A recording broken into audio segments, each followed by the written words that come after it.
Ողջույն սիրելի հայրենակիցներ, եթերում Նոյանտապանն է եւ այժմ մենք զրուցելու ենք միջազգային եւ անվտանգության հարցերի հայկական ինստիտուտի հիմնադիր եւ տնօրեն Պարոն Ստեփա Սաֆարյանի հետ։ Ողջունում եմ, պարոն Սաֆարյան։ Բարև ձեզ։ Ուրախ եմ, որ ընդունել եք հրավերը։ Աշխատակազմին եւ մեր լսարանին։ Շատ շնորհակալ եմ։ Այսօր սեպտեմբերի 27-ն է, մենք հիշում ենք 2020 թվականի սեպտեմբերի 27-ը, դա երկրորդ Արցախյան պատերազմի սկիզբն էր։ Տելեգրամյան ալիքներից մեկի հեղինակի կարծիքով այդ օրը մնալու է Հայաստանի պատմության մեջ ոչ միայն որպես երկրորդ Արցախյան պատերազմի սկիզբ, այլ օր, որը կիսեց մեր իրականությունը, կիսեց մինչ այն, ինչ մինչ այդ օրն էր, եւ այն իրականությունը ստեղծվեց, որը այժմ մենք տեսնում, չգիտեմ համաձայն եք, որ կիսվել է, այդ օրը կիսել է մեր իրականությունը, եթե այո, ապա ինչպիսին է 2020 թվականից 2020 թվականի այդ սեպտեմբերի 27-ից հետո, այդ 44 օրի ավելի շուտ պատերազմից հետո ստեղծված իրականություն համեցեք։ Շնորհակալություն, իհարկե հարցազրույցը այն սեպտեմբերի 27-ի օրով անհնար է սկսել չհիշատակելով դա եւ նաեւ չհիշելով մեր այն բոլոր նահատակներին ու հերոսներին, որոնց պարտական ենք եւ որոնց նաեւ շնորհիվ այո, որ այստեղ ստաղավարում նստած զրուցում ենք։ Մենք հաճախ մեր երևի թե ժողովրդի մեծամասնության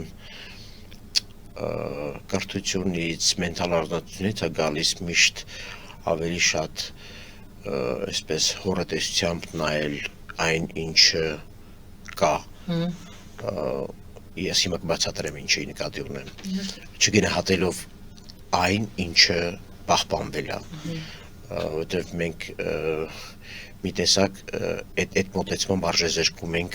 երկրորդ, այսինքն այն ինչը պահպանել են տղաները, իսկ նրանք իսկապես անհավասար ճակատամարտում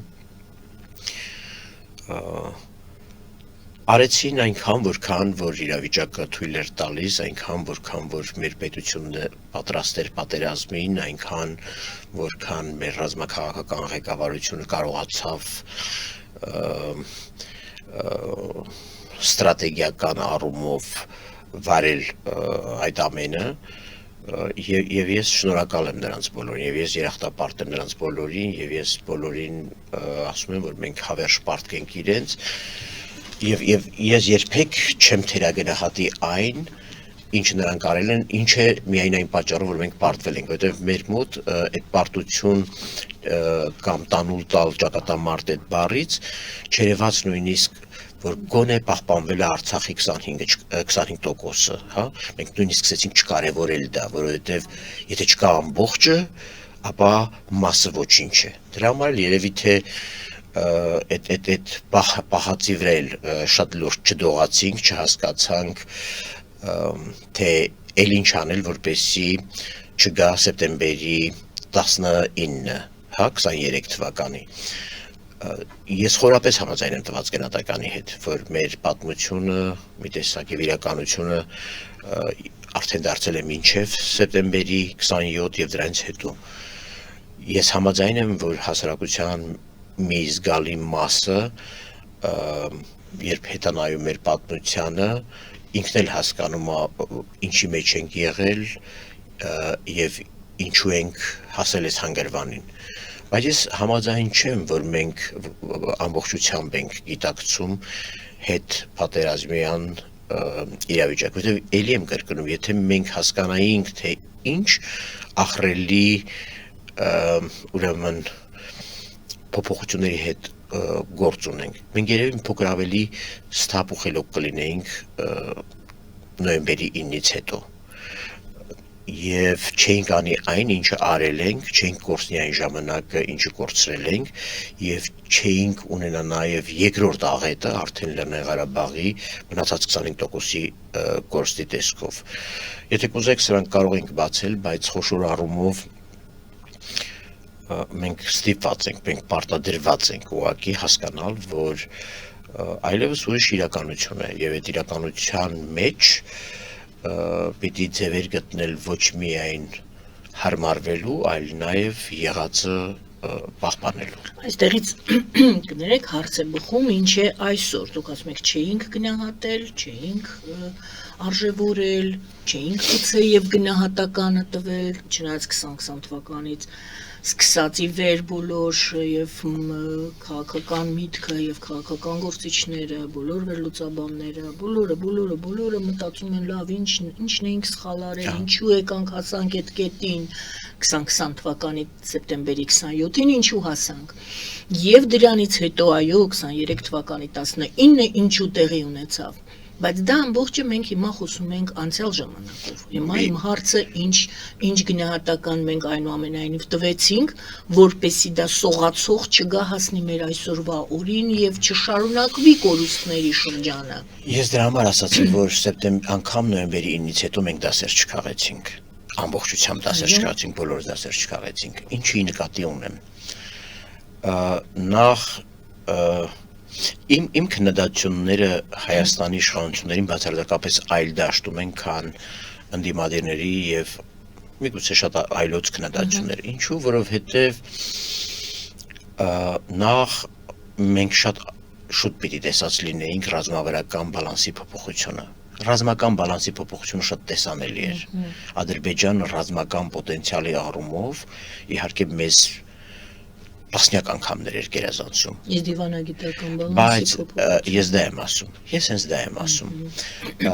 դա եմ ասում, մենք չտեսանք, թե մենք պիտի շատ ավելի արագ տեսած լինեինք, որ Ադրբեջանը ստեղծում է պատերազմի հարցում դաշնակից պետություններ։ Եվ մենք պիտի շատ արագ տեսած լինեինք, որ մենք պատերազմում գեթ մեկ դաշնակից չունենք։ Անգամ չունենք Ռուսաստանին, որին համարել ենք դաշնակից։ Մենք պիտի շատ արագ նկատած լինեինք Ռուսաստանի քաղաքականության փոփոխությունը, որը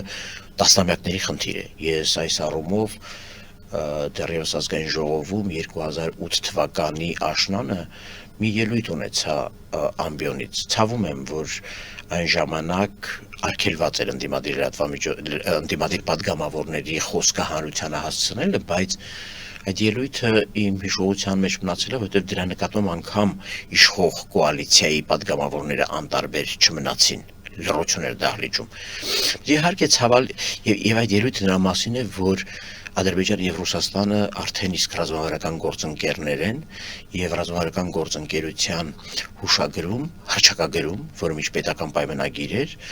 ամրագրվել է, որ ուղղակի Ռուսաստանը ամեն ինչ անելու է, որպեսզի Կոսովոյի տարբերակ չլինի Արցախի դեպքում, որպեսզի Արցախի հակամարտությունը լուծվի տարածքային ամբողջականության շրջանակներում եւ պարտավորվել է Ռուսաստանը շուտապույտ ջանքեր գործադրել։ Սա էական էր հասկանալու համար եւ ես խոսում 2008 թվականի աշնան մասին։ Բայց այն ժամանակ իմ եւ իմ նման մարդկանց ձայները մարգինալ էին, շատ փոքրամասնական են եւ դրանք որևէ մեկին հետաքրքիր չէին, դրանք հանրությանը չէին էլ հասնում արկա լրատվական իրավիճակի պատճառով։ Բայց ինչևից է, հասանք 20 թվականը, հայտնաբերեցինք, որ պատերազմի առաջին շաբաթվա ընթացքում մեր դաշնակցի արտգործնախարարը ուղղակի երկար ծավալուն հարցազրույց տվեց Ռուսաստանի լրագրողներին եւ հայտարարեց, որ մոտավորապես հայտարարեց, դա մեր պատերազմը չի։ Այսինքն ամբողջ տեքստից կարելի է հասկանալ, Ռուսաստանն ասում էր Արցախի վրա հարձակումը դա իմ պատերազմը չէ։ Եվ ասում էր Հայաստանին թե նախկին, թե ներկա իշխանությունները շատ լավ գիտեն, որ այդ տարածքները պիտի ուշ թե շուտ, սա իր բառերն են, ուշ թե շուտ վերադարձվեն։ Այսինքն, եթե իրենք համարում են, որ այնուամենայնիվ այդ տարածքները պիտի վերադարձվեն, սա շարունակում է իրանք չեն էլ միջամտելու այդ պատերազմին։ Հիմա ինչու եմ սա ես հիշեցնում, որ մենք պիտի հասկանայինք թեկուզ եւ առաջին շաբաթվա ընթացքում այս կարգի բաներից, եւ ոչ միայն այս կարգի բաներից, լիքը այլ նշաններ են եղել, ուղղակի ժամանակը խնայելու համար չեմ ուզում այդ բոլոր փաստական տվյալները բերեմ։ Մենք պիտի հասկանայինք, որ ուղղակի այսքանից հետո էլ մի հատ էլ գնալ ռուսական խաղապահության ճանապարհով, սա մեկ այլ աղետի է բերելու։ Ես Եվ որ իմ հիշողությունների մեջ վերջին շաբաթվա ընթացքում հատկապես սեպտեմբերի 19-ի օրվա խորհրդով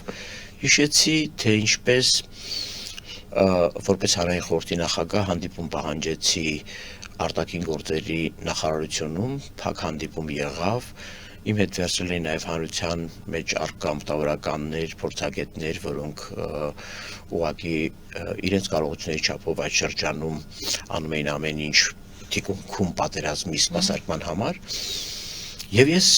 մտահոգված նամակներ էի պատրաստել ՄԱԿ-ի անվտանգության խորհրդում բոլոր անդամ երկրների դեսպաններին, որոնցից մի 2-3-ին անձնապես ճանաչում էի, շատ մտերիմ եմ եղել եւ ասացի ես ուզում եմ նամակներ ուղարկենք, որովհետեւ տեսանելի է, որ այլևս մենք տարածքները կորցնելով գնալու ենք, արդեն ջրականի մոտ ճեղքումը տեղի էր ունեցել, մի քանի կիլոմետրանոց հայկական զինված ուժերը գտնվում էին, այսպես ասած, կոլապսի եւ շփոթի մեջ։ Իմ հարցը հետեւյալն էր, երբ ենք պատրաստվում դիմել ՄԱԿ-ի անվտանգության խորհրդին։ Ինչու եմ սա ասում, որովհետեւ ես պատկերացնում եմ, որ մենք հետ ենք նայում այդ կետին ձեր ասած հարցադրման նշանակներում, ուր կարող էինք գնալ, ինչ հնարավորություն ունեինք, որը կարող էր մեզ ուր տանել եւ ինչ չենք արել, ես սա եմ տեսնում առնվազն, որովհետեւ 44-օրյա պատերազմի ընթացքում ՄԱԿ-ի անվտանգության խորհրդի 2 նիստ է տեղի ունեցել։ 2 նիստն էլ տեղի է ունեցել ոչ մեր նախաձեռնությամբ։ Առաջին նիստի նախաձեռնողները եղել են Գերմանիան եւ Բելգիան։ Երկրորդ նիստի նախաձեռնողները եղել են Ֆրանսիան եւ Ռուսաստանը։ Ինչու եմ սա շեշտում, որովհետեւ այդ նիստերից մենք որևէ տեղեկություն չունենք, որովհետեւ այդ նիստերը նույնիսկ չեն հեռարձակվել։ Մենք չգիտենք էլ ով ինչ ելույթ է ունեցել այնտեղ։ Եվ դրա համար ես կարծում եմ, որ մենք առաջին բանը, որ պիտի արած լինեինք, այո, պիտի դնեինք ՄԱԿ-ի անվտանգության խորհրդի 4 բանաձևերի ուժով կատարման խնդրի հարցը տանեինք այնտեղ, որ ըստ էության այդ բանաձևերում, այո, եթե նույնիսկ այս հարակից տարածքներ կոչվածները ՄԱԿ-ի անվտանգության խորհուրդը համարել է նույնիսկ Ադրբեջանի միջազգային ճանաչված տարածք, այնուամենայնիվ ՄԱԿ-ի բանաձևերը թույլ չեն տալիս, որ կրակի դադարեցում էր պահանջում։ Այո, ես ինչու եմ սա ասում, որովհետև հարգելի Գայանե, մի փոքր առաջ անցնենք մեր երևակայության մեջ։ Եվ որ Արցախի ռազմաքաղաքական, այ դրա համար եմ ասում, Արցախում առավել քան չհասկաց Արցախի ղեկավարությունը առավել քան չհասկացավ, թե ինչա կատարվում մեր հետ եւ ինչա կատարվել եւ շարունակեցին պնդել ռուսական ծրագրով կանգնացնելու վրա։ Այդ ժամանակ ես նաեւ տեղեկություններ ունեմ վարչապետի ու եւ խորհրդանական, արտախորհրդանական ուժերի հանդիպումից այդ օրերին, որ տեղի էր ունեցել, որտեղ ինչ էին քննարկել, ըստ էության քննարկել էին ռուսական ծրագրով ռուսական պլանով պատերազմը կանգնացնելու հարցը, այսինքն բոլորի պահանջը Հայաստանում ցավոք այնքան բացական բաներ են տեղի ունեցել 44 օրվա ընթացքում։ Եղել է մի բան, համաձայնել ռուսական պլանին եւ կանգնեցնել պատերազմը։ Հիմա պատկերացրեք մի իրավիճակ։ Ենթադրենք Ռուսաստանը ուզում էր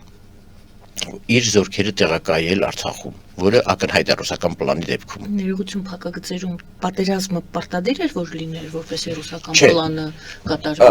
Այսինքն, որպեսզի ռուսական պլանը կատարվի, անհրաժեշտ էր, որ լիներ։ Սրան ավազին պատասխանում եմ, սա ավարտեմ։ Ենթադրենք, նշեմ ինձ մոտ եւ վերադառնամ։ Շատ լավ հարց եք տալիս։ Բայց եթե որն էր Մինսկի խմբում Ռուսաստանի եւ մյուս երկու երկրների Ֆրանսիա եւ ԱՄՆ-ի տարաձայնությունը, որ Ռուսաստանը ուզում էր հակամարտությունը լուծվի իր մոդելով եւ այնտեղ տեղակայվեն խաղապահներ։ Արևմուտքը հիշեցնում էր պարբերաբար, որ իրենք որոշում ունեն, որ ոչ մի երկրի Մինսկի խմբի համանախագահ երկրի կոնտինգենտ չպետք է տեղակայվի հակամարտության գոտում։ Բայց սրան հակառակ Ռուսաստանի առաջարկը ներառում էր մերձ ռուսական, մերձ ռուս-բելարուսական ուրեմն ներկայություն։ Հիմա եթե նույնիսկ սա էր խնդիրը եւ հարցը նա էր, որ տեսեք 3 փորձ եղավ 44 օրյա պատերազմի ընթացքում պատերազմը կանգնեցնելու, բայց եկեք հասկանանք նաեւ մի բան, դա ոչ թե պատերազմի իսպառ կանգնեցնելու նախաձեռնություն էր, այլ հումանիտար նկատառում, այսինքն դիերը հավաքելու, փոխանակելու համար հրադադար էր, որը պատերազմ չէր կանգնացնում։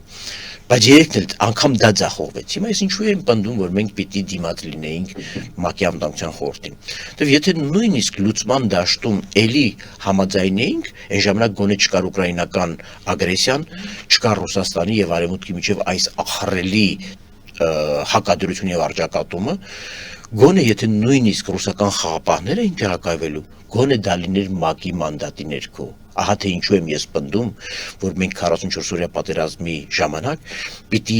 այդ հարցը տանեինք ՄԱԿ-ի անվտանգության խորհրդի նախկինում կայացած 4 բանաձևերը։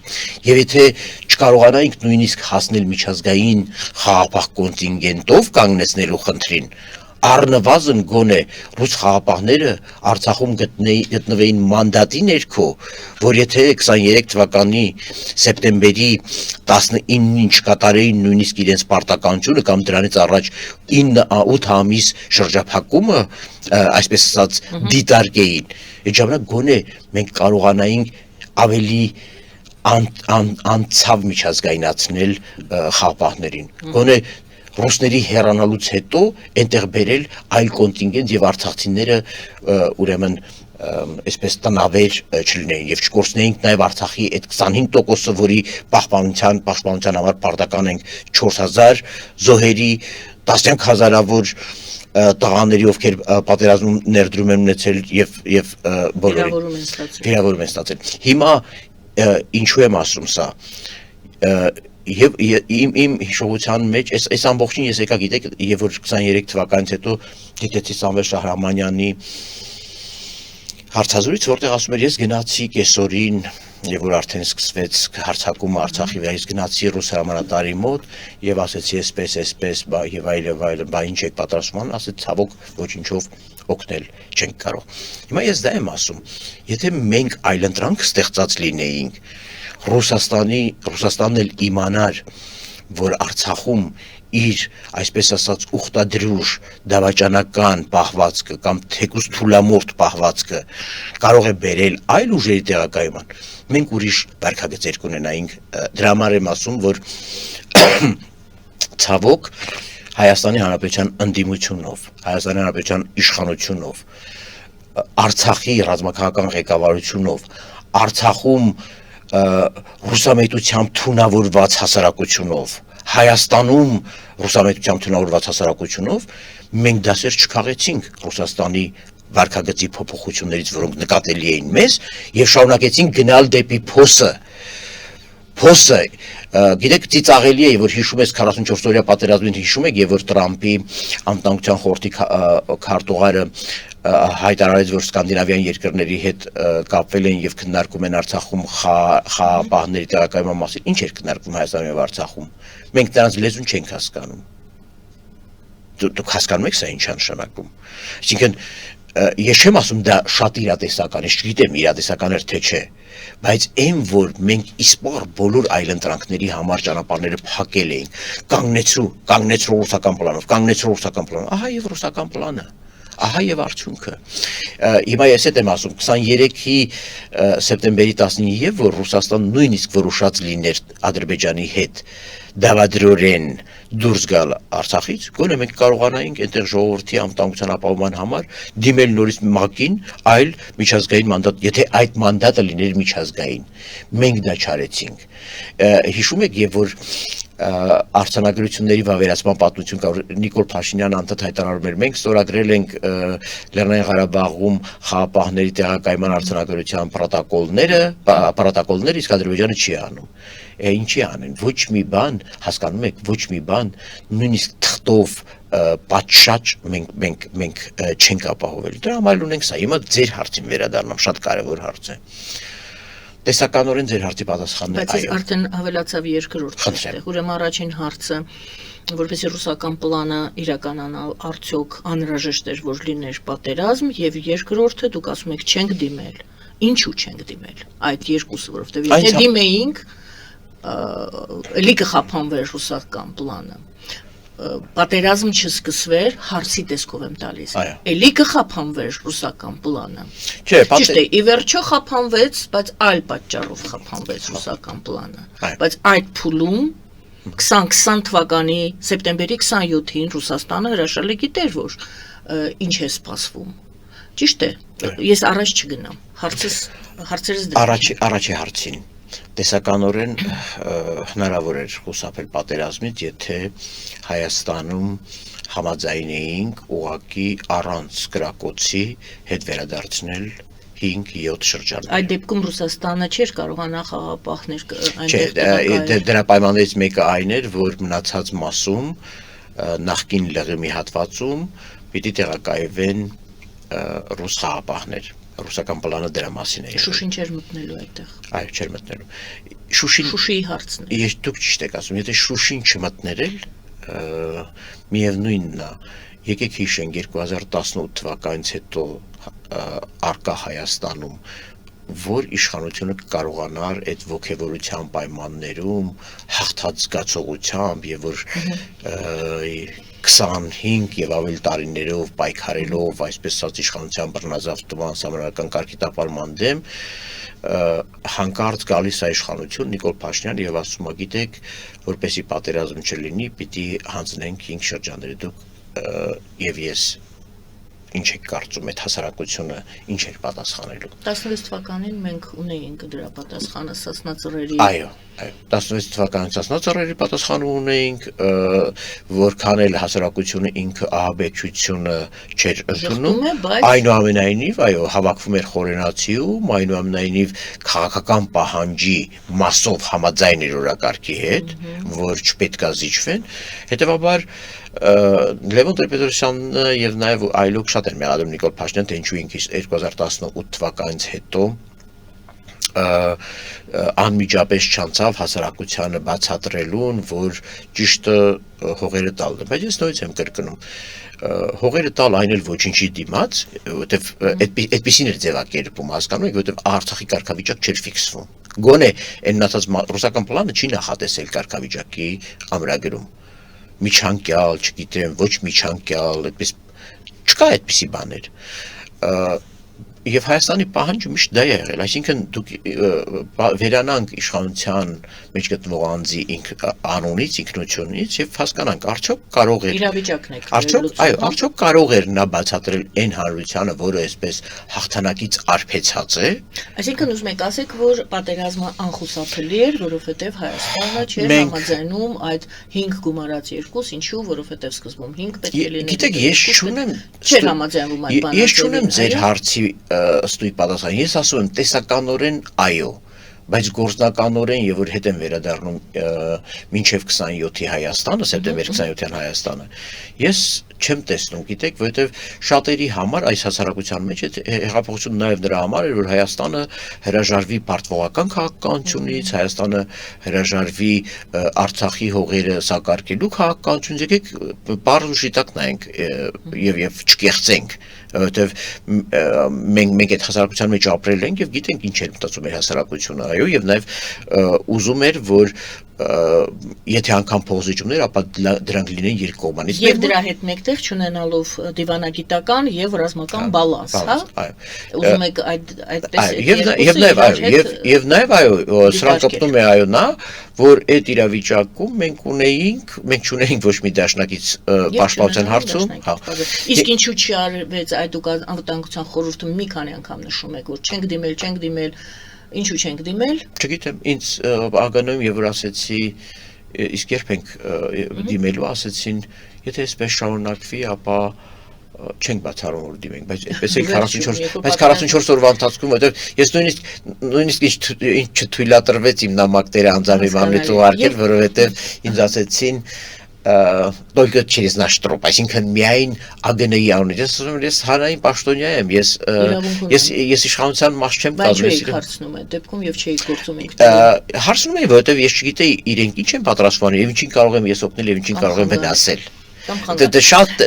լուրջ բան էր։ Հասկանալի է։ Եվ շեշտադրումը նույնց եմ կրկնում։ Ես արդեն այդ ժամանակ ընդունում եի, որ վերջ, ես տեսնում եմ Ալիևի քայլերը։ Նա գալիս է ՄԱԿ-ի անվտանգության խորհրդի բանաձևերի կատարման ճանապարհով։ Բայց այնտեղ կար հիմա մեկ հարցել եւ հետո կասենք ուրեմն եթե մենք բաժանեցինք մինչ եւ հիման վերջին հարցը մինչին վերաբերալ, մինչ պատերազմին է վերաբերում իրավիճակին, այնուամենայնիվ Մինսկի խմբի այդ ԵԱՀԿ Մինսկի խմբի այդ ստորագրած փաստաթղթերում կար ուժի չկիրառման գործոն կետ պահանջ, ինչու պատերազմը հնարավոր դարձավ եւ ինչու չկանխվեց, չկասեցվեց, հենց նույն Մինսկի խմբի այդ կետի համանախագահության այդ կետի որովհետեւ բոլորը հոգնել էին այդ ստատուս քվոից։ Եկեք բարձ խոսենք։ Ամերիկայի Միացյալ Նահանգներն էր հոգնել ստատուս քվոից, Եվրոպան էր հոգնել ստատուս քվոից, Ռուսաստանն էլ ուզում էր հին ստատուս քվոն փոխարինել մեկ այլ ստատուս քվոյով, բայց այդ ստատուս քվոյում, նոր ստատուս քվոյում ամրագրել իր ինստիտուցիոնալ ներկայություն, ինչպես դա արել է Մերձնեստրում, ինչպես դա արել է Այսինքն գալիս են ռուսական ծրագրի իրականացման Հիմա գիտեք որն է, ես չեմ ուզում ասեմ, որ նա ավելի ուժեղ է, քան Ֆրանսիան եւ Միացյալ Նահանգները։ Միանշանակ իր ազդեցության երյակի մեջ միանշանակ գիտեք այնպես չի որ Միացյալ Նահանգներին կամ Ֆրանսիայի կամ Եվրոպային ասում են որ նրանք Ռուսաստանի հետ դավադիր ինչ որ բան են արել չէ այդպես չի կամ ավելի թույլ են քան Ռուսաստանը թույլ են դա գաղտնիք չի թույլ են եւ բայց նրանք էլ էին հոգնել այս 30-ամյա չլուծվող կոնֆլիկտից ու նրանք էլ էին ասում ստատուս քվոն պետք է փոխվի այո բայց նաև ասում էին ձեր ասածը ոչ ռազմական եղանակներով հակամարտությունը չունի բայց պատերազմը սկսվեց եւ որովհետեւ գիտեք հիշեք դա կովիդի տարին էր շատ լավ էր հաշվարկված ամեն ինչ շատ լավ էր անգամ Ադրբեջանում եւ Ռուսաստանում շատ լավ հաշվարկել էին որ ՄԱԿ-ի անվտանգության խորհրդի նիստում հոկտեմբերի ամսին նախագահող երկիրը գիտեք ով էր Ռուսաստանը ամեն ինչ հաշվարկված է եղել հիմա ես նույնիսկ եւ որ ասում եմ ՄԱԿ պիտի դիմեինք մտածում եք որ անիմաստ հա դրա համար եմ ասում ես հետ չեմ մտածում ես միշտ ասում եմ մենք պիտի քայլ արած լինեինք թող Ռուսաստանը մերժեր բայց համենայն դեպս ես հասկանում եմ որ պատերազմը այնքան լավ է պլանավորված հիմա վերադառնամ Արևմուտքի եւ Միացյալ Նահանգների դիրքորոշումներին իհարկե غلط ունեն արած կներեք արտահայտությանս բարի համար ոչ հայկական իհարկե մեղք ունեն բոլորը գործած Հայաստանի եւ հայ ժողովրդի հանդեպ բայց եկեք նաեւ հիշենք մի բան պատերազմից անմիջապես հետո Միացյալ Նահանգների դեսպանն էր Հայաստանում Լին Թրեսին ով ամեն շաբաթ կամ ամեն ամիս հայտարարում էր հակամարտությունը չունի ռազմական լուծում հակամարտությունը չունի այսինքն հասկանում էր որ կոնֆլիկտի լուծումը իրենք չեն ճանաչում այս եղանակով իրեն անընդմեջ պատասխանում էր Ադրբեջանի արտգործնախարարությունը որ ձեր գործը չի մի միջամտեք մեր գործերին դուք չէ որ պիտի ասեք բառացիորեն այնպեսի շատ փոխհարաձգություն տեղ ունեցել Ամերիկայի Միացյալ նախկին դեսպանի եւ մամլոք հարտուղարի միջեւ որ այժմ Ֆրանսիայում Ադրբեջանի դեսպանն է հիմա բայց երբ դադարեցին այդ հայտարարությունները գիտեք դադարեցին շատ չասեմ մի երկու տարի հետո եւ որ Արցախն էլ ինքը հարգելի գայան է պիտի իր նշանները ազդանշանները արտաքին աշխարհին ճիշտ տար Արցախն էլ պիտի տար այդ ճիշտ տալը այ էլի վերադառնում ենք այն հարցին ինչ դասեր ենք քաղել ինչ հետևություններ են հա որտեվ Արցախում եւ որ չհասկացան պատերազմից հետո որ ոչ միայն մինչև 20 թվականի սեպտեմբերի 28, այլ առավել եւս սեպտեմբերի 28-ից հետո աշխարհում չկա մի երկիր, որը ասած լիներ, որ պատրաստ է ճանաչել Լեռնային Ղարաբաղը։ Հասկանում եք, այսինքն մենք անկախության հարցում որևէ դաշնակից չենք ունեցել։ Դա տարածքային հարց է, բայց իրավականով էլ է, ինչ է փորձում հայկական կողմը իրավական Դե հիմա նույնիսկ եմ կրկնում Ղարաբաղյան դա դուր գա որը մեկին թե դուր չգա Հայաստանի վարած բոլոր բանակցությունները 92 թվականի տեսքով եղել են հետևյալի մասին մենք Ադրբեջանից տարածքի պահանջ չունենք Արցախի խնդիրը դիտարկում ենք ընդամենը այնտեղ ապրող 100 եւ ավելի հազար ժողովրդի ինքնորոշման իրավունք եւ պատրաստ ենք այդ ինքնորոշման իրավունքը եւ այդ ժողովուրդը այդ իրավունքը կարող է իրականացնել, եթե Ադրբեջանի հետ համաձայնության կա։ Ամբողջ եղել է Նույն բանաձևն է, ինչ որ կներեք Ալիևն է առաջարկել։ Եթեական է, բադա եմ ասում, որ մենք հետ չենք նայել, ինչ ունենք բանակցություններում, ինչ այլանդակություններ են արել, ինչ մոտեցումներ են որդեգրել, ինչ սխալներ են թույլ տվել։ Հիմա իհարկե այդքանից հետո աշխարհի ոչ մի երկիր հարգելի գայան է ցույցել չէր տալու, որ ես ինչ է անում, որովհետև բոլորին մենք ասել ենք, այո, այդ տարածքները մերը չի։ Նրանք էլ ասում էին, ձերը չի, դե տվեք։ Դուք եք ասում, չէ՞ որ ձերը չի։ Բառացիորեն դա էին ասում։ Դուք եք ասել, չէ՞ որ ձերը չի։ Դրանք ենթակայեն մենք ասում ենք դրանք կվերադարձնեին, եթե Ադրբեջանը համաձայնի, որ Լեռնային Ղարաբաղում հանրակվել լինի։ Հիմա այս ֆոնին ձեր ասած հարցը այնուամենայնիվ Ղարաբաղի իշխանությունները ցավոք չհասկացան եւ շարունակեցին նորից էլի պնդել Հայաստանի չհամաձայնել, ոչ մի ինքնավարություն չենք քննարկի, չենք համաձայնի, գնացեք Հայաստան, գնացեք, բանակցեք, միայն եւ միայն անկախություն։ Այն դեպքում եւ որ նոյեմբերի 9-ին եկեք ճիշտ հասկանանք, էլի, լուրջ բան էր փոխվել, որը էլի չուզեցինք նկատենք։ Մենք շարունակում ենք նոյեմբերի 9-ից հետո ասել Արցախի անվտանգության երաշխավորը Հայաստանն է։ Չկա այդպիսի բան նոյեմբերի 9-ից հետո։ Մենք բոլորս համաձայնել ենք, որ Արցախի անվտանգության երաշխավորը Ռուսաստանն է։ Նոյեմբերի 9-ին մենք ընդհանրապես փողն էինք տալի Արցախի։ Որտեղ էր երևում այդ խաղապահների։ Իսկ որտեղ ագրված եղել որ մենք երաշխավորն ենք, այդպեսի ակտել չունենք։ Բայց Ռուսաստանը ոնց է երևում, որ ասում եք Ռուսաստանը։ Նոյեմբերի 9-ի հայտարարությունը։ Որտեղ այդ խաղապահների մասով այդ 2960 հոգի։ Այո, իսկ դուք գիտեք աշխարհի որևէ մի հակամարտության որոնք հետո վերջում պարզվեց որ դիտորդներ էին զենք ու զրահով։ Բա Հակելյանը ես դա այդ հարցն էի բարձրացնում։ Իսկ կարծեմ նույնիսկ մենք ձեր տաղավարում խոսել ենք սրա մասին։ Ես անդադ հարց էի տալի, ասում էի կարող եք ինձ բացատրել, աշխարհում այսպիսի հակամարտության գոտի չեմ տեսել, որտեղ խաղապահները տեղակայվեն հայկական եւ հայկական զինված ուժերի թիկունքում։ Ասենք քարտեզը նայում էի, խելագարվում էի։ Խաղապահները որպես կանոն լինում են կողմերի միջև։ Այո։ Ոչ թե կողմերից մեկի թիկունքում։ Իսկ դրանք մեր թիկունքում էին։ Եվ բացում էի Ռուսաստանի պաշտպանության նախարարության ամփոփագրերը, քարտեզները նայում էի։ Ցնդում էի ուղղակի ասում էի, ես ինչ ենք անում։ Ես խի ենք անում։ Եվ որևէ մեկ այդ հարցը չբարձրացրեց, ընկերներ գնացեք զբաղացեք ձեր իրական տեղը։ Դա Ադրբեջանի եւ Լեռնային Ղարաբաղի զինված ուժերի միջանկյալ տարածքն է։ Գնացեք ձեր պալատկաները այնտեղ խփեք։ Գնացեք ձեր բազաները այնտեղ դրեք։ Ոչ թե եկեք թիկունքում բան արեք։ Մենք ոչ մի բան ճիշտ չենք արել։ Դրա համար եմ ասում, այսօր խոսել նրա մասին ինչ չափով ենք մենք դասեր քաղել եւ ճիշտ համակերպվել հետ պատերազմյա իրականության հետ, իմ մոտ խոր կասկածներ է դեռևս հարուցում։ Շնորհակալ եմ գովազդ եմ ուզում հայտարարել եթերում, 3 րոպե ընդմիջում հայտարարենք, սիրելի հայրենակիցներ, մնացեք մեզ հետ, այս հաղորդումը հեռարձակվում է ուղիղ եթերով նաև, ովքեր ցանկանում են, կարող են Patreon-ով մեր Patreon-ի էջով շարունակել դիտումը գովազդի եթերում։ Ֆելիչե ժամանակակից ատամնաբուժական կլինիկա։ Այստեղ հարմարավետությունն ու խնամքն առաջնային են։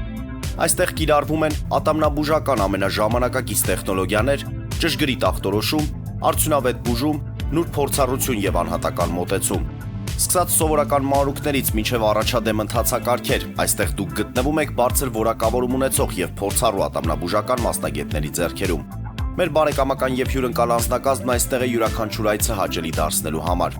Ֆելիչե,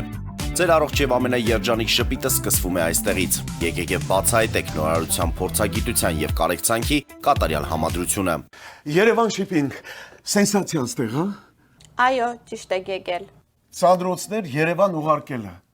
$2.99 օթանավով։ Այո։ Իսկ եթե դոլար ուղարկես, դոլար ստանան։ Այո։ Իսկ որ տանեն տուն հասցնեն, էլի մի տոկոս, հա։ 2%։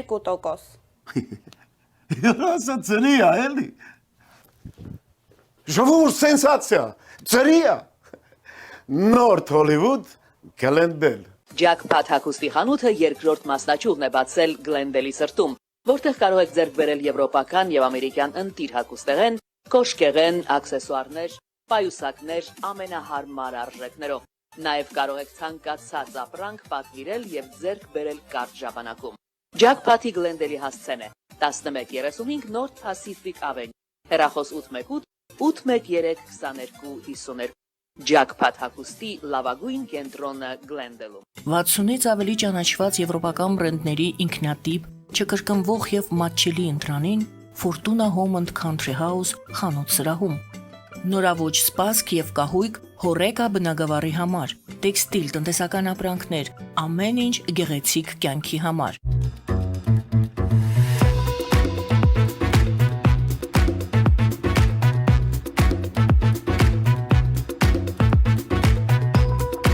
Արարատ ռեստորան, ընտանեկան եւ ընկերական ժամանցի լավագույն հասցե, սիրված արտիստներ, հյուրընկալ մթնոլորտ, հարուստ ճաշացան, անմահական խորտիկներ, Արարատ ռեստորան, հասցեն անփոփոխ, սիրով սպասում ենք ձեզ։ Լավագույն պաղպաղակ, բնական, համեղ եւ մատչելի գներով պաղպաղակը կարող եք ձեռք բերել բոլոր հայկական խանութներում։ Պահանջեք հայկական պաղպաղակ, Թամարա պաղպաղակ։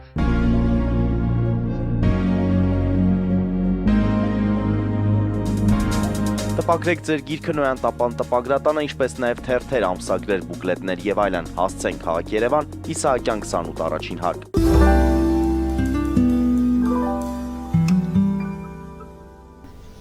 Սիրելի հայրենակիցներ, հիշեցնեմ, որ պարոն Ստյոպա Սաֆարյանի հետ ենք զրուցում միջազգային եւ անվտանգության հարցերի հայկական ինստիտուտի հիմնադիր եւ տնօրեն։ Եվ այսպես, պարոն Սաֆարյան, մենք խոսելու ենք այժմ այն մասին, թե այդ մեր սխալները, այդ դասերը, որ մենք ստացանք, այդ հարվածները, որ մենք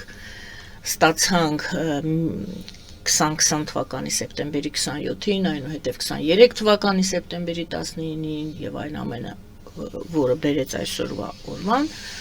կարողանալու ենք արդյոք մենք ճիշտ գնահատել այսօրվա իրավիճակը եւ ճիշտ մեզ դիրքավորել, ճիշտ հակադարձել։ Ես պարզապես մեկ դրվագ հիշեցնեմ եւ ներկայացնեմ, եթե մեր լսարանը չգիտի կամ գիտի, պարզապես հիշեցնեմ Ալիևա Մակում, այդ ասամբլեայի 80 տարվա հետ կապված հավաք էր մեծ, նա շարունակում է կարծես թե պատերազմական գործողությունները, ես այդպես եմ գնահատում, գործողությունները Հայաստանի նկատմամբ, որովհետև յուրաքանչյուր իր նախադասություն, յուրաքանչյուր իր միտք նոր ական է դնում, կարծես թե Հայաստանի Հանրապետության տակ։ Եվ հայտնի իր ձևակերպումը, որը կարծում եմ բոլորն էլ նկատել են, նա ինչ ասեց Թրամփի ուղին անցնելու է Զանգեզուրի միջանցքով։ Չհիշատակելով, որ դա Հայաստանի տարածք է եւ այլն եւ այլն։ Եվ այսպես Ինչից այսօր պետք է մենք, ինչ դասեր մենք կարող ենք քաղել, ունենալով այդ փորձը, ճանաչելով արդեն պատերազմում իրեն դրսևորած մեր թշնամուն, ճանաչելով իր խոսքը եւ գործը, այդ պաշարը, ունենալով այդ դասերը, որոնք մենք բերեցինք, ինչպես կարող ենք մենք այսօր չգործել սխալ։ Լավ հարց է եւ կարևոր հարց է ապագայի մեր անելիքները հասկանալու եւ ընթացիկ քայլեր գնահատելու համար։ Տեսեք, Ալիևի ելույթում անշուշտ տոնայնություն ամենևին խաղաղասիրություն չի։ Նա հպարտանում էր։ Նա տեսնում է, որ աշխարհում ոչ մի երկիր, այսպես ասած, բացահայտ չի ասել, որ դու ապրես, որ լուծել ես Ղարաբաղյան խնդիրը, որևէ մեկը անկեղծ ասած, ես համենայնպես չեմ հանդիպել, միգուցե ասենք Պակիստան, այդպես, բայց լուրջ դերակատարներ, գլոբալ դերակատարներից որևէ մեկը չի ասել, որ դու լավ բան ես արել։ Նա շարունակեց այնտեղ ասել, որ նա շարունակում է լեգիտիմություն փնտրել իր արած քայլերի, որ ես հաղթեցի պատերազմը, ես հաղթել եմ նաև խաղաղությունը։ Սա իր ձևակերպումներն են։ Հիմա իհարկե ինքը նույնպես ինքնասիրահարված է եւ փորձում է ընդգծել որպես այս աշխարհի լիդերների մեջ իր գործը կատարած ուրեմն ղեկավար, բայց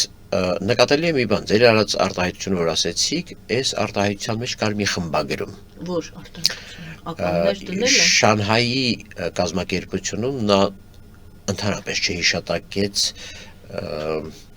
ուրեմն Թրամփի երթուղու անունը։ Այնտեղ ուղղակի օգտագործում էր Զանգեզուրի միջանցք ձևակերպումը, որին պատասխանեց իդեպ Նիկոլ Փաշինյանը, հիշեցնելով, որ այդ ճանապարհը այլևս ունի անուն, դա TRIP-ն է, Թրամփի ուղին է, երթուղին է եւ բացահայտ հայտարարեց, որ Վաշինգտոնյան պայմանավորվածություններից շեղում կա հռետորաբանության մեջ։ Հիմա Ալիևը փորձել է ինչ-որ ուղումներ կատարել, նկատի ունենալով, որ այնուամենայնիվ այդ գեներալի ասամբլեայում նաև ամերիկյան կողմն է փորձել է, այսպես ասած, երկու հակադիր բան իրար համատեղել Զանգեզուրյան միջանց։ Ձևակերպումը գտել է։ Թրամփի ուղին անցնում է Զանգեզուրի միջանցքով։ Դե հիմա ինքը եկել է նաև, եկեք հասկանանք, ինքը եկել է Նյու Յորքում սխալների ուղումը կատարել, շատ անհաջող է կատարել, որովհետև ադրբեջանական ընկալման միջանցքը եւ տրիպը իր պարամետրերով բացարձակ հակադիր բաներ են, որտեղ ադրբեջանական ընկալումը միջանցքի եղել է հետեւյալը, որ դուք ուզեք թե չուզեք, ինչպես ինքն է, այս տարվա սկզբին, հունվարի իր ելույթն եմ բանանում, վաղ թե ուշ այդ միջանցքը տալու եք, այդ միջանցքը գործելու է, իսկ այդ միջանցքը լինելու է Հայաստանի տարածքային ամբողջականությունից եւ ինքնիշխանությունից դուրս։ Այսպես ասեմ, Ադրբեջանը, եւ որ այդ միջանցքի մասին խոսելա, միշտ կաշկանդվածություն է ունեցել, միշտ ինքը պնդել է, որ ինքը իր տարածքային ամբողջականությունը բան արել, դուժել է։ Ինքը հիմա չի կարողանում մի կողմից ասի, որ Հայաստանի տարածքային ամբողջականության նկատմամբ ոտնձգություն ունի, բայց ինքը այդ խնդիրը միջանցքի բերում է ինքնիշխանության դաշտ, ոչ թե տարածքային ամբողջականության դաշտ։ Դա չի ասում բառացիորեն, որ տարածքը քեզ չպետք է պատկանի։ Նա ասում է տարածքում դու չպետք է ինքնիշխանություն ունենաս ու վերահսկես։ Այսինքն ինքնիշխանության դաշտ է բերում։ Եկեք բարձ հասկանանք ինչ ասում։ Որտեղ ինքը գիտի, որ աշխարհը միջազգային ինչ է տալիս դա իրեն տալիս դանա, ինքը կուզենար ունենար բացահայտ հիմքեր, նաև ասելու, որ այդ տարածքը քոնը չի, այդ տարածքը իմն է։ Ասում է Ռուսաստան, դու այդ տարածքը նվիրել ես Հայաստանին։ Այդ պատմական մեղադրանքները ուրիշ բան են։ Զուգահեռ նա ֆոնը պահում է։ Ֆոնը պահում է, բայց ինքը այնուամենայնիվ չի ասում, որ այդ տարածքը Հայաստանի Հանրապետության միջազգայինորեն ճանաչված տարածքի մաս չի։ Նա ասում է, այդ տարածքում Հայաստանի ինքնիշխանություն չպետք է լինի, որտեղ ես իրան չեմ վստահում, որտեղ ես իրան չեմ ուզում տեսնեմ։ Իր սահմանապահը չպետք է ներկա լինի, իր մաքսավորը չպետք է ներկա լինի։ Հիմա ինչն է ՄԱԿ-ի անվտանգության, ՄԱԿ-ի գլխավոր ասամբլեայի այս նիստում իր ելույթի միակ իր այսպես ասած փրկության օղակը։ Այն, որ միջազգայինորեն միջանցք բառը ինքներդ էլ լավ գիտեք, այլ ընկալում ունի, քան այն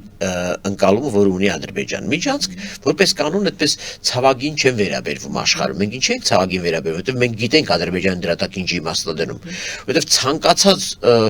հաղորդակցության ուղի, նավթամուղեր, չգիտեմ, ճանապարհներ եւ այլն գրականության մեջ են անգամ օգտագործել այսպես ասած ավտոմայրուղիների միջանցք, Պարոն Սաֆարյան, այստեղ ներողություն եմ խնդրում, այստեղ մեկ ձևակերպում եւս կա, անխափան անխոչնդոտ, հիմա դա եմ ասում։ Այո, անխոչնդոտ։ Հիմա դա եմ ասում։ Նրանք միջանցքը եւ անխոչնդոտը իրար հետ են։ Ես դա եմ ասում, հենց դրա համար ադրբեջանական ընկալումն է վտանգավոր, ոչ թե միջանցք բառն է վտանգը, որովհետեւ Ադրբեջանը նույնիսկ իր տարածքում է այդ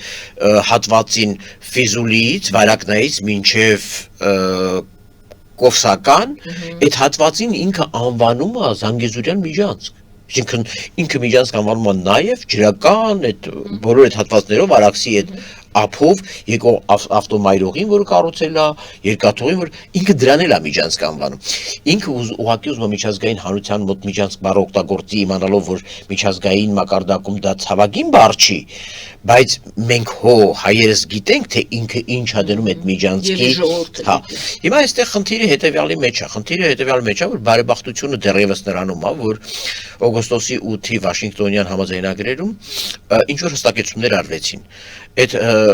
հստակեցումները հետևյալի մասին են, առաջինը, որ այդ ճանապարհները եւ այդ ամբողջը պիտի գործի Հայաստանի ինքնիշխանության, տարածքային ամբողջականության եւ իրավասության շրջանակներում, այն ընկերությունը, որին տրվում է այդ երթուղին զարգացնելու իրավունք, պիտի գործի Հայաստանի օրենսդրությանը համապատասխան, սա չափազանց առանցքային բան է, եւ երրորդը իսկ այդ ընկերությունը, որ մենք այդ ընկերությանը նաև չենք տալի վերպետական առանձնահատկություններ, բերում ենք Հայաստանի օրենսդրությանը, նշանակում է այդ պետությունում եւ հարկային նկարամտնի, դրա ենթակառուցվածքներ եւ մաքսային նկարամտնի եւ սահմանապահ նկարամտնի եւ իրավապահ նկարամտնի եւ այլ։ Այսինքն այս ակնհայտ Ալիևը ինքը այդքան էլ գոհ չի Վաշինգտոնյան պայմաններից, հանուն արդարության։ Դրա համար է ինքը շարունակում ձգվել դեպի միջանցքը։ Եթե միջանցք բառը, եթե Ալիևը գոհ լիներ եւ օգոստոսի 8-ին Վաշինգտոնում ստացած լիներ այն ինչ ուզում էր, հավատացնում եմ ձեզ, նա կօգտագործեր միայն Թրամփի երթուղին։ Եվ որ նա Թրամփի երթուղու հետ միասին դեռևս շարունակում է օգտագործել Զանգեզուրի միջազգային շարունակում է դժգոհ է։ Սա նշանակում է եւ նաեւ այդ հարցով, որովհետեւ հարգելի Գայանե, այնուամենայնիվ Ալիևը, ես չգիտեմ, էլի հայկական դիվանագիտությունը ձեր ասած տարբերակի դեպքում, եթե ես հիպոթետիկ պատկերացնեմ, հա, առնվազն պիտի անմեղսունակ լինի, որ չկարողանա հիմնավորել, որ օրինակ մաքսավորի կամ սահմանապահի արկայություն դա խոչընդոտ է։ Դուք հասկանում եք, դուք աշխարհում ոչ մի երկրի չեք կարող ասել, որ գիտեք ձեր ճանապարհների վրա, ձեր սահմանակետերի վրա ձեր մաքսավորի եւ սահմանապահի ներկայություն դա խոչընդոտ է հաղորդակցության համար, տեղաշարժի համար։ Դուք չեք կարող։ Աշխարհում ոչ մեկ ձեզ չի հավատա։ Այսինքն Ալիևը այնպես չէ որ Ալիևի համար հեշտ է լինելու ապացուցել, որ հայ սահմանապահը եւ հայ մաքսավոր դա խոչընդոտ են, դա ծիծաղելի է, նոնսենս է, ինքն էլ դա գիտի։ Այստեղ անխոչընդոտը ի նկատի ունեն անխափան, այսինքն եւ որ պետությունը ինքը երաշխիք հաստատում, որ ընդեղով գնացները գնալու են գալու են։ Եվ Վաշինգտոնյան երկրորդ պայմանը, այնուամենայնիվ, որը իդեպ անցած շաբաթ հիշեցրեց Ամերիկայի Միացյալ Նահանգների դեսպանը մեր Հայաստանում, ՆԱՏՕ-ի խորհրդանական վեհաժողովի շրջանակներում եւ ասեց բառացիորեն օգտագործեց հետեւյալ բառերը, որ Վաշինգտոնյան այս պայմանները ինքնիշխանության իրավազորության եւ նշանակում են անթույլատրել եւ խաղաղության պայմանագիրը, որը նախաստորագրվել էր կողմերի միջև, անթույլատրելի է դարձնում տարածքային ձեռքբերումները մեկը մյուսի նկատմամբ, այսինքն հասկացրեց, որ տարածքային հավակնություններ չեք կարող ունենալ եւ երկրորդը շեշտեց նորից, որ այդ ճանապարհները գործելու են Տրամփի երթուղին գործելու է Հայաստանի ինքնիշխանության իրավազորության եւ իրավասության ներքո եւ վերջապես ոչ պակաս կարեւոր է ինքը նաև հիշեցրեց, որ այն առավելությունները, որոնցով պիտի երթևեկեն ադրբեջանցիները կամ ադրբեջանական բեռները, այդ նույն առավելություններից պիտի օգտվի Հայաստանը Ադրբեջանի տարածքում, այսինքն փոխադարձության սկզբունքը հիշեցրեց։ Հիմա մեր քաղաք դասերից մեկը երևի թե այսքանից հետո այն էր, որ ինչ որ ձևով կարողացան նոյեմբերի 9-ի այդ երակոմ փաստաթուղթը, որից միայն մնացել է 9-րդ կետը, ինչպես Ռուսաստանն ասում, տրանսֆորմացնեն Վաշինգտոնյան փաստաթղթի, որտեղ արդեն այլ երկրի օտար ուժերի, այսպես ասած, վերահսկողություն սահմանված չի, որովհետև նոյեմբերի 9-ը միշտ էր վտանգավոր, ոչ թե նոյեմբերի 9-ի 9-րդ կետը, չգիտեմ ինչ էր, այլ որովհետև դրա ընթերցումները Ռուսաստանի եւ Ադրբեջանի կողմից խայտառակ վտանգավոր էին Հայաստանի համար։ Նրանք ասում էին վերահսկողություն բառը եթե գրված է, վերջ, ուրեմն դե ֆակտո մենք պետք է լինենք։ Եվ անխափանն է հետը միասին։ Հա, այս երկու բառի համակցությունը շատ վտանգավոր բան էր։ Անխափանը ֆիքսվել է ընդամենը նշանավորելու ես համաձայն եմ, որ լավ բան չի արվել, որովհետեւ նրանք 9-րդ կետից այդ անխափան բառը այնուամենայնիվ վերել են 8-րդ։ Դե միայն այդ են կարողացել Էդ էլ ուղղակի Հայաստանի այսպես ասած օգոստոսի 8 որովհետև գիտեք ինչ այդ բառը բերել են հա բառը բերել են քաշելով բերել են եկեք հասկանանք որ այդ անխափանը նաև վերաբերվում է փոխադարձության պատահական չասի փոխադարձության սկզբունքով տարածվում է նաև Ադրբեջանի վրա եթե այո ինչպես դուք ասում եք մեր դիվանագիտությունը կարողանա հիմա եթե այդքանը չանի եթե պետք է լռի եթե իր դեպքին պետք է ասեն հայ սահմանապահը խոչընդոտ է հայ մաքսավորը խոչընդոտ է կներեք այդ դեպքում պիտի ընդունենք, որ մենք ուրիշ տեղ ենք։ Հաջորդ հարցը էլի շարունակում ենք այս նույն խոսակցությունը, այս նույն թեման, մենք խոսեցինք այն մասին, որ բալանսը խախտված է, բոլորը խոսում են այն մասին, որ երբ որ բալանսը խախտված է ուժային, ռազմական, որևիցե ձև ամենավտանգավոր ռազմավարականն է, որովհետև տեսեք, շատ դեպքերում դա վտանգավոր իրավիճակ է, վտանգահարույց է բոլոր դեպքերում, մինչև դու չբերես, չհավասարեցնես, ճիշտ է։ Հիմա մենք խոսում ենք ուրեմն բանակի վերազինման մասին, այստեղ հիմա խոսակցություններ եղան, կրճատում եղավ բյուջեի մեջ, թե ոչ, այս հարցին չեմ ուզում անդրադառնալ, չնայած շատ կարևոր հարց է, եթե խոսքի մեջ կարողանանք դրան էլ անդրադառնալ, պարզ կլինի, որովհետև պարզ չէ։ Փաշինյանը ներկայացրեց, որ նախորդ տարի շատ ավել գումար է ներդրվել բյուջեում այդ կամ ուղղվել այդ կետով, հիմա դրա համար այդքանով քիչ, այդ հետագայում մենք լավ պետք է ուսումնասիրվի այդ հարցը։ Երևի թե գիտեք, այդ հարցի հետ կապված նախ պիտի իմանալ Ընդհանրապես մենք ինչ պահանջներ ունենք սպառազինության։ Կարող է իսկապես հիմնական սպառազինությունները, մակերեսային ես որոնք պետք են ձեռքաբերվել եւ իհարկե պետք չի բերել նյութ քիչ կա ձեռքներից, կլանելու խնդիրներ կարող է կա նյութը բայց փաստացի նյութը բոլոր դեպքերում որպես ուղերձ իհարկե ականջահաճո չէ։ միանշանակ եւ ոչ միայն ականջահաճո չէ, այլ վտանգ պարունակող եւ Անհանգստություն պատճառող է։ Հիմա դրա համար պետք է իրանք բացատրեն, որ գիտեք ինչ, կամ մենք շատ սպառազինություն ենք առել, որը պիտի յուրացնենք։ Չէ, պարտքեր, ինչ որ պարտքեր են փակել, դա նշանակում է Չէ, պարտքերի խնդիր չի, վերջո նայեք, տեսեք, մենք Ֆրանսիայից, Հնդկաստանից եւ այլ երկրներից ինչ որ բաներ գնում ենք։ Հիմա նաեւ այդ ամեն ինչը պիտի յուրացվի, սովորեցվի, վարժեցվի։ Հիմա կարող է այդ վիճակն, բայց իշխանությունը որպեսզի այդ մեր ականջներով այդ մեր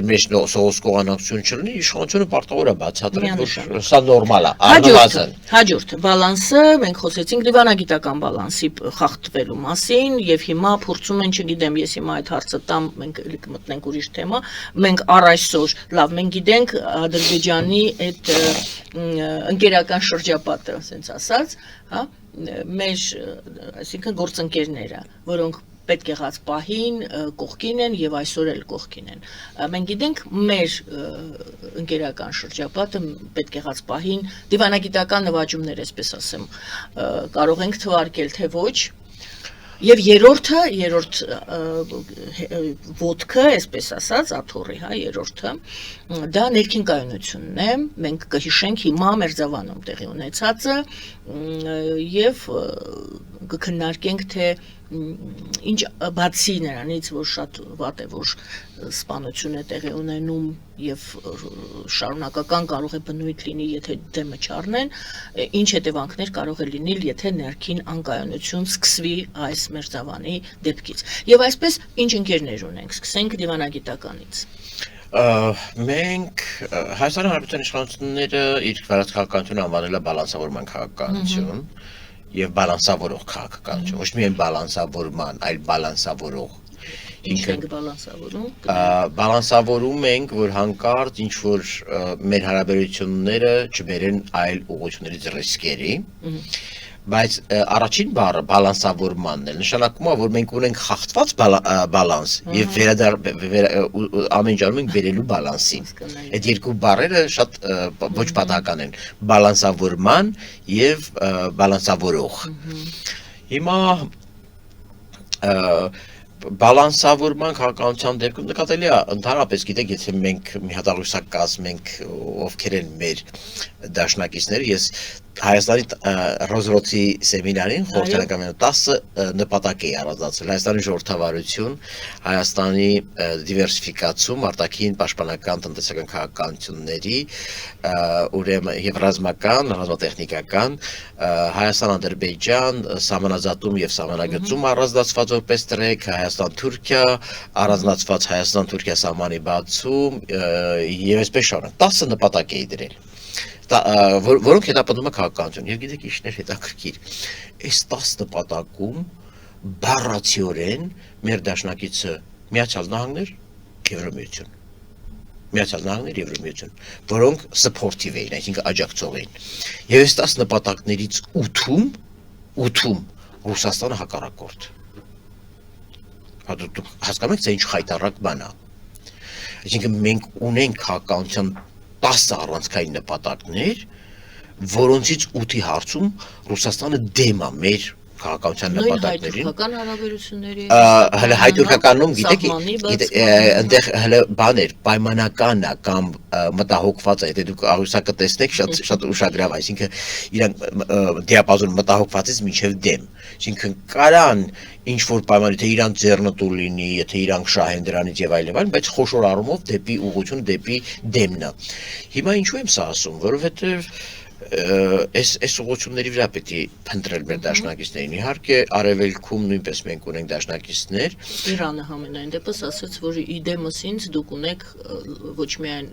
հարևան, այլ նաև ընկեր։ Մենք պետք է շատ լավ հասկանանք, որքան Իրանը կարող է այդ ձեր ասած մենք պետք է ավելորդ հույսեր չկապենք, բայց նաև հասկանանք, թե ինչն է իրատեսական մեր հարաբերություններում։ Հնդկաստանը շատ ենք խոսում, չէ՞, իհարկե շատ բաց երկիր է, շատ լավ գործընկեր երկիր է, բայց էլի պետք է հասկանանք, էլի իրենք տեղյակ են, որ մենք այդ հասկանանք, իսկ իրենք տեղյակ են, որ մենք իրենց հետ հա, տեղյակ է, ես անձամբ այդ հարցը տվել եմ իրենց արտգործնախարարին, երբ Հնդկաստանում էի եւ ինքը ասեց ես Հայաստանի հարաբերությունների ամրապնդման մոլերանտ ջերմ երկրպագուն եմ, բայց միևնույնն է, այնուամենայնիվ նրանց խաղն էլ ունի սպეციფիկաներ բոլորի խաղը ունի սպეციფիկա, բոլորի քաղաքացիական, բայց այս առումով տեսանելիորեն մեր հիմնական դաշնակիցը դա Արևմուտքն է, Միացյալ Նահանգները եւ Եվրոպան, որովհետեւ այն 10 քաղաքական նպատակներ, որոնք այսօր Հայաստանը դրել է իր առաջ, 10 քաղաքական նպատակներում միակ երկրներն են, որոնք 10 կետով էլ ուղղակի սփորթիվ են նրանցից որոշների դեպքում շատ ուժեղ աջակցող, որոշների դեպքում ուղղակի աջակցող։ Հետևաբար մեր հարաբերությունները այսպես պիտի զարգացվեն այս ուղղություններով, տեսանելիորեն դա շահերի վերությունն է, շատ տարական մի բան ուղղակի ցույց տալիս։ Հաջորդը հատուկ ասպեկտ մենք ունենք մեր բարեկամներին, մենք առայժմ երբ մեր քաղաքացիան նայում ենք, մենք այսպես ուզում ենք բոլորի հետ լավ լինենք այդ վիճակներն, կենցաղային լեզվով ասած։ Դե մենք Մոսկվա, հետո Նյու Յորք, ընդ որում շատ տարօրինակ է։ Ես իհարկե հիացած չեմ ոչ Շանհայի գնալով, ոչ Մոսկվա գնալով, բայց եկեք հասկանանք, որ կտրուկ շարժումների Բանուս Իրադեղյանի այդ խոսքը ես քաղաքացիություն եմ միշտ բերում, Հայաստանը փոքր արագությունների երկիր է։ Այսպես չենք կարա շատ կտրուկ շարժումներ։ Բայց ճիշտ ուղղությամբ պետք է գնաս, ուզում ես դանդաղ գնա, ուզում ես արագ գնա։ Վեկտորը ճիշտ է լինի։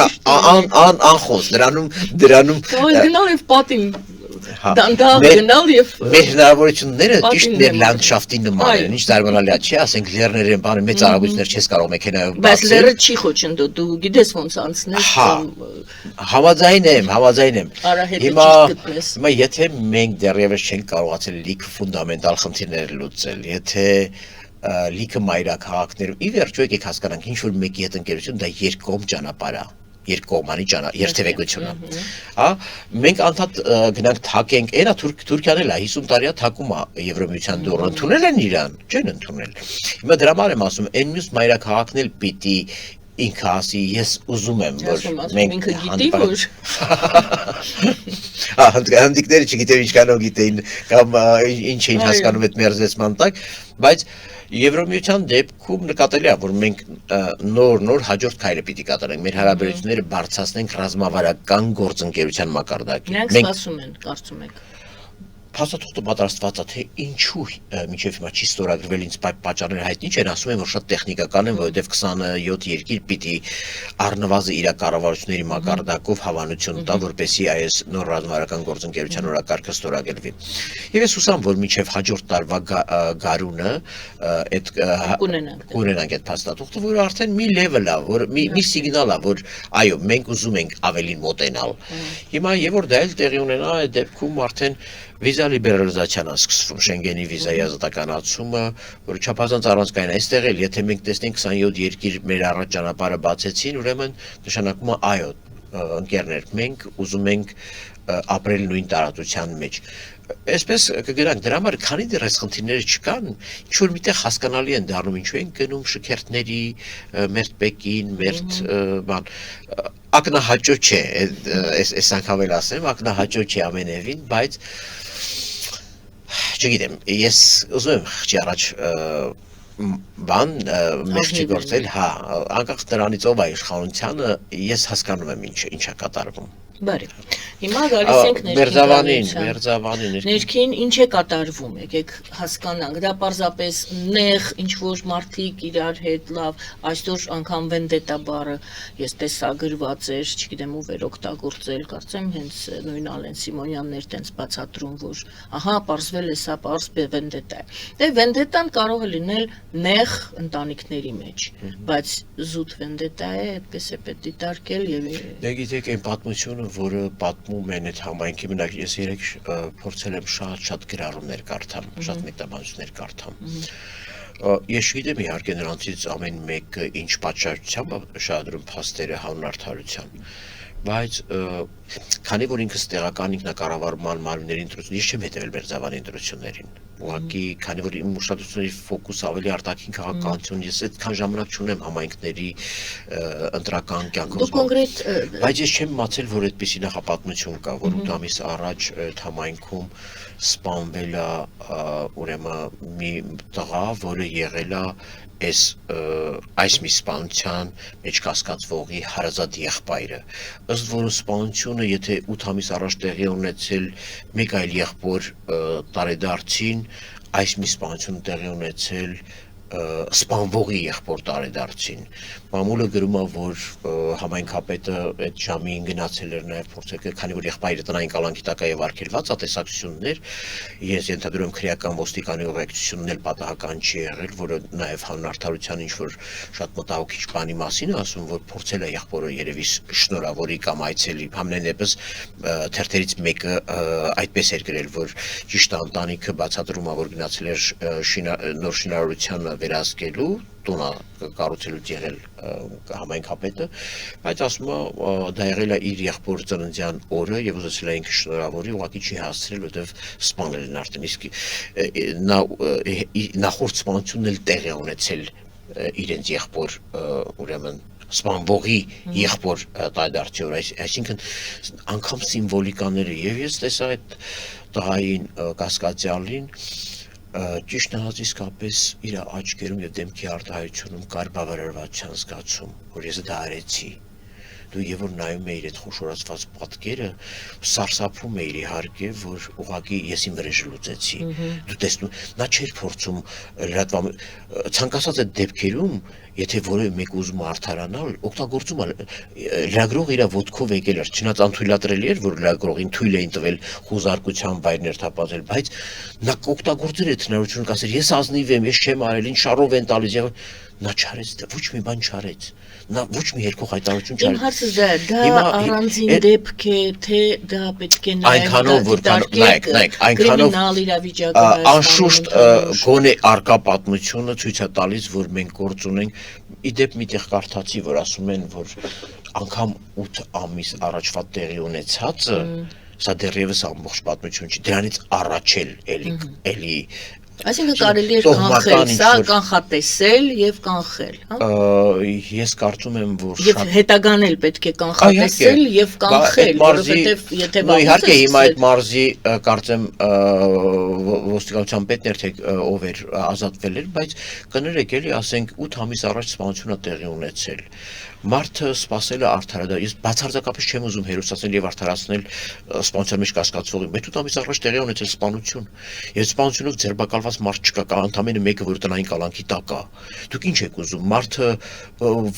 ինչ եք ուզում եք այդ պատուհանը չբացվի ահաբեկչության կամ տերորի կամ վենդետայի, բացվելու է, որովհետեւ ես նայեցի հարցազրույցը ինչ որ հավատ տեսա 8 ամիս առաջվա տված հարցազրույց էր այս տղայի 8 ամիս առաջ նա խոսում էր որ այսպես կանի այնպես կանի նախաքննությունը քննչական մարմինը տեսնում ես հույս է ունեցել հետո հանկարծ պարզվում է հույսը կտրվել է արդարադատությունից հույսն է կտրվել այո արդարադատությունից հույսը կտրել է որ նա մտածել է որ համայնքի ղեկավարը այնքան ազդեցիկ է իդեպ տարբեր մարդկանց այդ թվում ընդդիմադիր գրառումով մարդկանց հա օրինակ ես Նայիրի Հոխիկյանի էջից իմացա որ ասենք սպանվողի եղբայրը ներքին գործերի նախարարության գլխավոր քարտուղարն է սպանվողը ինքը եղել է ոստիկանի ուղեկցության քրեական ոստիկանի հասկանում եք ինքն կասկածյալը մտածել է որ նա ունի այնքան ազդեցիկ կապեր որ կարողանում է իր եղբորը պահի արդարադատության Այսինքն այստեղ գալիս ենք հանգում ենք անվստահությանը, արդարադատությանը, դատարաններին եւ քննչականներին, ասել սա ուղղակի կենցաղային միջադեպ է, այնուամենայնիվ սպանվողը համայնքի ղեկավար է եւ նա ստացել է համայնքի զգալի հատվածի աջակցությունը։ Ընդդիմադիր լինելու հանգամանքը։ Չէ, դա ինձ համար ակնհայտ է, այդ հիմարությունները, որոնք այդակղված հրապարակ նետեցին ընդդիմության կողմից, իրականում նվեր էին Նիկոլ Փաշինյանին, որտեղ Նիկոլ Փաշինյանի իշխանությունը հիմա ասում է, տեսեք, մեղադրում եք, որ կասկածյալը ԿՊ-ի թիմին է հարել, պարզվում է նա ԿՊ-ից դժգոհ է եղել, որովհետև պարզվել է ԿՊ իշխանության օրոք, կարող է ինչ-որ համայնքի ընդդիմադիր ղեկավար, այնքան ազդեցության լծակներ ունենալ արդարադատության վրա, որ եղբորը պահի, այսինքն նվեր են տվել իրականում այս իշխանությանը բանանելուց, շատ այսպես լավ չափալախ տալու ընդդիմությանը։ Բայց ես դրա մասին չեմ ուզում խոսեմ։ Ի վերջո առաջիկայում ընտրություններ են եւ այս տրամադրությունները, այս տոհմական թշնամանքը, որը շարունակելու է բևեռացված պահել այդ համայնքը, կարող այո նաեւ շատ այլ բաներ ունենալ, էխոներ եւ արձագանքներ ունենալ 6-7 ամիս, 8 ամիս հետո, որովհետեւ եւ ինձ առավել քան մտահոգում է, որ այսօր 8 երեխաներ անհայրության մեջ են, երկուսը այս կասկածյալինը, 4-ը հանգուցյալ համայնքապետինը եւ երկուսը քրեական ոստիկանին։ Դուք հասկանում եք, եթե թողենք տոհմական թշնամանքով խնդիրները լուծվեն, արդարադատությունը ուշանա, արդարադատություն չլինի, եթե այս ընտանիքներից տոհմերին հաշտեցման, չեմ ասում բարիշացնելու, բայց այդ վրեժի իրականություն, հետագա վրեժի իրականությունից հետ պահելու քայլեր չարվեն, իհարկե վտանգավոր բաներ լինելու են։ Դրա համար ինձ համար կարևոր է այս ամեն ինչը,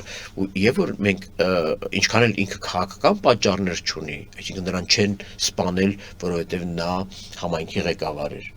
Այս ասպեկտը կարա կասկածյալի վարկածում լինի այն առումով, որ նա համայնքի ղեկավարը դրա համար էր կարողանում ազդել արդարադատության վրա եւ իմ եղբոր սպանության պատասխանատուն ընդհանրեն տնային կալանքի տակ է եւ պատժված չի, հա, այս նրա վարկածի շրջանակներում կարա լինի համայնքի ղեկավարի իշխանություն լինելու հանգամանքը, բայց փաստը մնում է փաստ, որ մենք ի վերջո սա ոնց որ պատերազմն էր, այս միջադեպներն է ցույց տալիս, թե ով է թերացել։ Բալավ այդ տարածքի ոստիկանները, պատասխանատու ոստիկանները ինչով են զբաղված եղել, եթե իրանք չեն նկատել թշնամանքի կամ դժգոհության կամ վարքագծի ռադիկալ աճը։ Երիտասարդը, ասենք, պատմում եմ, որ 8 ամիսա չի սափրվել,